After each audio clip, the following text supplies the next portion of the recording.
Yo, what's up? Good morning, Chris TV. Welcome back to my channel again, guys. Today's video is Monday, guys, March 25.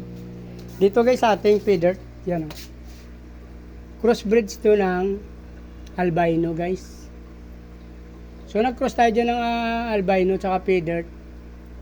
Sana magandang labas ng feeder koi natin, guys. Albino koi kasi yung ating female dyan, guys, yan. May nakuha tayo dito actually pangalawang ano to, guys, oh. May nakuha tayong fry, oh. Actually pangalawang drop na to nila, guys. Ito 13 piraso.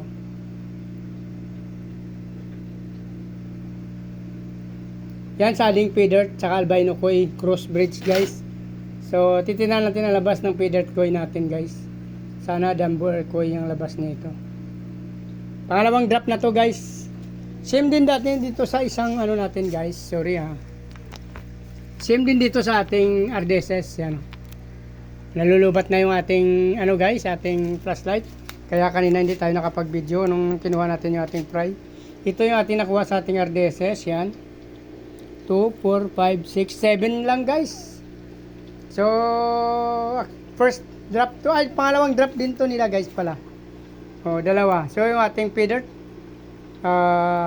koi, dalawang drop. Ating RDSS na to, bagong breeder kasi to, guys, kaya pangalawang drop pa lang din nila to, guys. Yan. So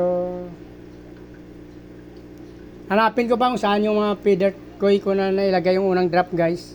Itong RDSS may paglalagyan na tayo nito. Itong RDSS, guys, mayroon na tayo dyan. RDSS kasi, guys, dito, guys, oh. Yan. Ayan, madilim, guys, pero puro RDSS yan dyan.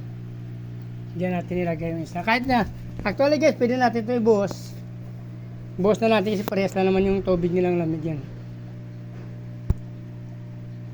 RDSS, yan.